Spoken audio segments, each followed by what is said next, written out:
साथियों नमस्कार। आज हम आपके लिए एक ऐसी कहानी दहेज प्रथा स्टोरी दहेज प्रथा कहानी लेकर आए हैं जिसे पढ़कर आप भारतीय समाज में व्याप्त एक गंभीर कुरीति को अच्छे से समझ पाएंगे।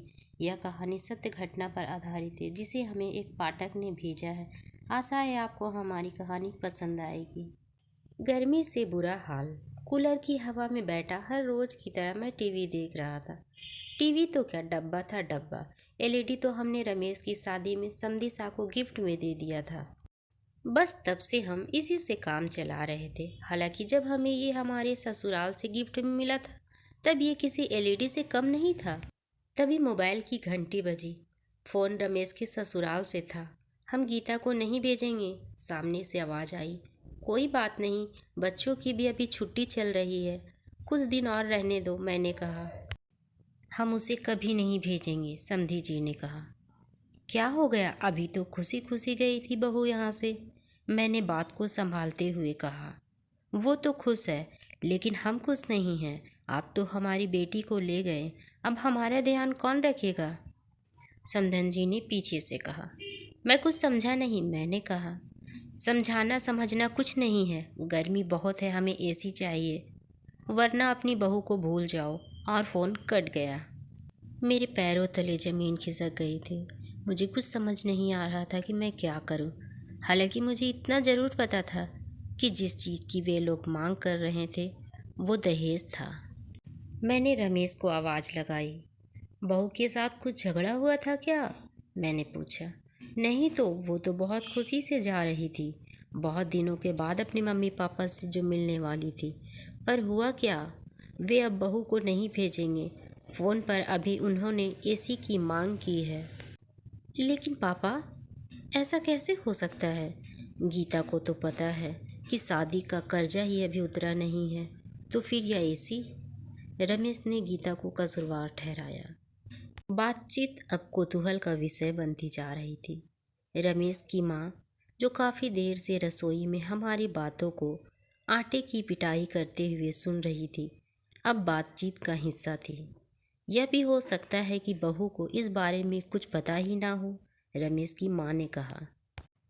किसी सास का अपनी बहू पर इस तरह का विश्वास मैंने पहली बार देखा था। क्या हुआ दादू? रमेश की छोटी बेटी ने कहा। शायद समाज के इस पहलू ने उसे भी अपनी किताबी दुनिया से बाहर आने पर मजबूर कर दिया। तुम अभी छोटी हो, तुम नहीं समझोगी, रमेश ने उसे टोकते हुए कहा।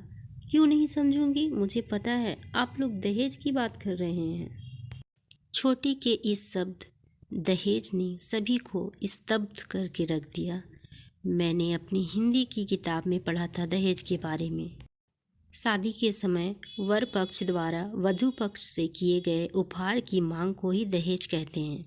दहेज की अपनी परिभाषा देकर छोटी ने अपने बड़े हो जाने का प्रमाण तो दिया, लेकिन इस शब्द की गहराई से वो बिल्कुल अनजान थी।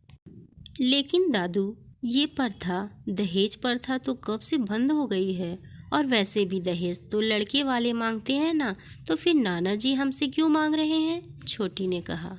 छोटी के इन सवालों ने मुझे वापस अपनी उस दुनिया में ले जाकर खड़ा कर दिया जहां मैं कभी इन मुद्दों पर अपनी राय रखता था। बोलो ना दादू, छोटी ने फिर कहा। मैंने छोटी के सर पर प्यार भरा हाथ रखा। बात तब की है बेटा, जब भारत सोने की चिड़िया था। लोग इतने धनवान थे कि शादियों में दिल खोल कर खर्चा करते थे और बड़े बड़े उपहार देते थे। समय के साथ भारत सोने की चिड़िया तो नहीं रह पाया, पर उपहार देना एक प्रथा बन गई, और धीरे धीरे यह प्रथा सिर्फ लड़की वालों के लिए रह गई। लोग अब शादी के लिए बड़े बड़े उपहारों की मांग करने लगे और जन्म हुआ दहेज प्रथा का।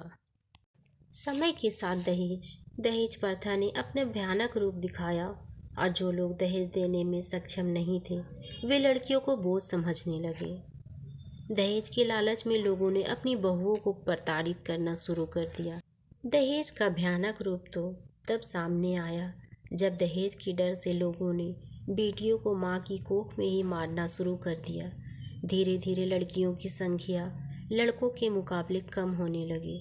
लड़कियों ने भी अपने अस्तित्व को बचाने के लिए जी तोड़ मेहनत करना शुरू किया। अब लड़कियां हर क्षेत्र में लड़कों से कंधा मिलाकर चलने लगी। लेकिन लड़कियों की संख्या में हुई वो कमी आज भी है और इसलिए शादी के लिए आज लड़की वालों की तरफ से पैसों और उपहारों की मांग की जाने लगी। और तब दहेज का एक दूसरा रूप सामने आया। एक प्रथा ही दूसरी प्रथा को जन्म देती है।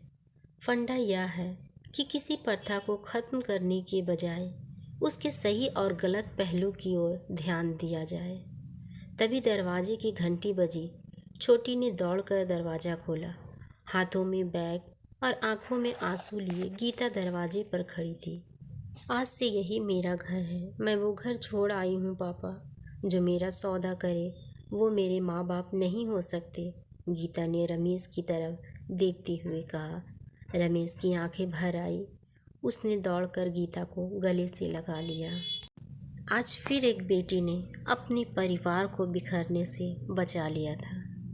नारी के अटूट प्रेम का बेजोड़ उदाहरण आज मेरे सामने था। मैंने अपने हाथ पर प्यार भरा एक हाथ महसूस किया। दो प्यार भरी आंखें गली के नुक्कड़ तक घूम आने का निमंत्रण दे रही थी। रमेश की माँ और मैं बुढ़ापे के उस सफ़र में मोहब्बत का हाथ थामे आज थोड़ा दूर निकल आए थे, ताकि शाम के खाने में प्यार का थोड़ा तड़का और लग जाए। कहानी अच्छी लगी हो तो लाइक कीजिए और चैनल को सब्सक्राइब कर लीजिए, ताकि मैं आप लोगों के लिए ऐसे ही अच्छी और रोचक कहानियाँ लाती रहूँ।